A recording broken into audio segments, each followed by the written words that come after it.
Captain of the ship படத்தோட director Vishnuvardhan அவர்கிட்ட இருந்து சில வார்த்தைகள். Yakshan, and this is my 8th film. Yes, கரெக்டா ஒரு 11 years படம் பண்ணிருக்கேன். This is my 8th film. இதுல 8th film மட்டும் முக்கியம் கிடையாதுங்க. ஆர்யாவோட வந்து 5 படம் பண்ணிட்டு இருக்கேன். This is my 5th film with Jamie. எனக்கே அந்த மூஞ்சி இனிமே பார்க்க முடியாது. இதுக்கு மேல எனக்கே ஒரு பிரேக் வேணும். And because he is my very good friend actually. Of course we'll be working down later. Yakshan எப்படி உருவாச்சு, how did it start அப்படின்னு கேட்டிங்கன்னா, ஆரம்பம் டிஸ்கஷன் டைம்லேயே Yakshan ரெடி ஆச்சு ஆக்சுவலாக. ஏன்னா விகடனில் வந்து ஒரு தொடர்கதையாக சுபா ரைட்டர்ஸ், எங்கள் ரைட்டர்ஸ் வந்து ஒரு சிறுகதை எழுதிட்டு இருந்தாங்கல்ல. எனக்கு அந்த கதை அவங்க சொல்லி முடிச்சுன்னா, ஏன்னா ஒரு தொடர்கதையாக எழுதும்போது அது ரொம்ப நல்லா இருந்துச்சு. ஆனால் அதில் வந்து அந்த நாட் வந்து ரொம்ப இன்ட்ரெஸ்டிங்காக இருந்தது ஒரு படம் பண்ணுறதுக்கு. இது நீங்கள் படமாகவே பண்ணலாமே சார் அப்படின்னு. சார் நீங்கள் பண்ணால் ஓகே சார் அப்படின்னாங்க. நான் ஜோக் அடிக்கிறேன்னு நினச்சாங்க ஆக்சுவலாக. ஏன்னா ஆரம்பம் முடிச்சுட்டு நான் எங்கே Yakshan பண்ண போகிறேன் அப்படின்னு.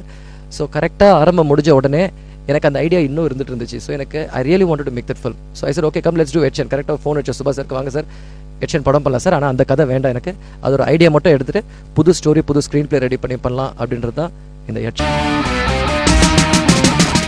ஷங்கர், A.R. ரஹ்மான், கௌதம் மேனன், ஹாரிஸ் ஜெயராஜ், அதே மாதிரி விஷ்ணுவர்தன் அப்படின்னாலே யுவன் சங்கர் ராஜா தான். வழக்கம் போல இவங்களோட கூட்டணியில சாங்ஸ் எல்லாம் பட்டையை கிளப்பியிருக்கு அப்படின்னே சொல்லலாம்.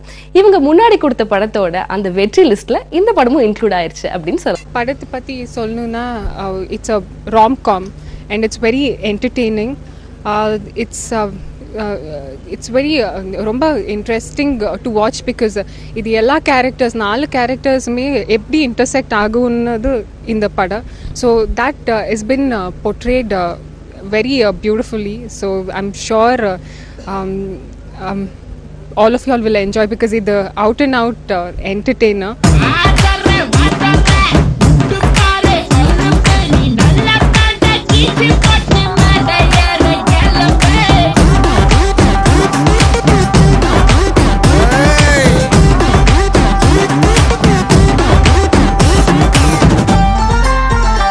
ஓம் பிரகாஷ் படத்துக்கு சினிமாட்டோகிராஃபி பண்ணியிருக்காரு. ஸ்ரீகர் பிரசாத் படத்துக்கு எடிட்டிங் பண்ணியிருக்காங்க. இவங்க 2 பேரும் கூட அவங்களோட வேலையை ரொம்ப தெளிவா பெர்ஃபெக்ட்டா பண்ணியிருக்காங்க. இந்த படத்தோட மேக்கிங் சீன்ஸ் இன்னும் சில உங்களுக்காக. இந்த படத்தை பத்தி நான் சொல்றதை விட படத்தோட ஹீரோ ஆர்யா என்ன சொல்றாரு அப்படிங்கறத பத்தி இப்ப பார்க்கலாம். Yakshan விஷ்ணுவர்தனோட சேர்ந்து இது 5வது படம். அறிந்து மறியாமலும், பட்டியல், சர்வம், ஆரம்பம், இப்போ Yakshan. ரொம்ப சந்தோஷமாக இருக்குது. என்னோடய ஃபிலிம் கரியர் வந்து அறிந்து மறியாமல் குட்டி கேரக்டரில் ஸ்டார்ட் ஆயிடுச்சு. இப்போ Yakshanல வந்து சின்னான்னு ஒரு கேரக்டர் பண்ணுறேன். அதே ஒரு எனர்ஜி, அதே ஒரு ஃபார்முலா, அதே ஒரு கேரக்டரைசேஷன் சொல்லலாம். ஒரு அறிந்து மறியாமலும் பட்டியல் கோசி கலந்த ஒரு கேரக்டர். ரொம்ப சந்தோஷமாக இருக்குது. ஏன்னா விஷ்ணு படம் பார்த்தீங்கன்னா எல்லாமே வந்து ஒரு ஹை எனர்ஜி, ஒரு ஃபாஸ்ட் ஃபில்ம், ஒரு ஸ்டைலிஷான மேக்கிங்கு எல்லாமே இருக்கும் அந்த அவர் படத்தில். ஸோ இந்த படம் வந்து சம்திங் வெரி ஸ்பெஷல். ரொம்ப ராவாக ஷூட் பண்ணியிருக்காரு. பட் ரானா ரொம்ப கிரிட்டியாக இல்லாமல் அதுலேயே ஒரு ஸ்டைல், ஒரு கலர் டோனு எல்லாமே மெயின்டைன் பண்ணி கேமராமேன் ஓம் பிரகாஷ் அவர் ஷூட் பண்ணியிருக்காரு. So it's a good film.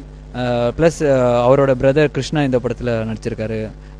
It's very nice thing because ஏன்னா ஃபர்ஸ்ட் ஃபிலிம் ஸ்டார்ட் பண்ணலேருந்து அவர் பேசிகிட்டே இருப்பார். இந்த மாதிரி என்னோட பிரதரும் இப்போ ஆக்டிங்கில் வந்திருக்காரு, ஐ வாண்ட் டு காஸ்டியூம் இன் ஃபில்ம்னு சொல்லிகிட்டே இருப்பார். So it's good that Krishna வந்து இந்த படத்தில் இஸ் டெபியூயிங் வித் ஹிஸ் பிரதர்னு சொல்லலாம். So very happy to work with him.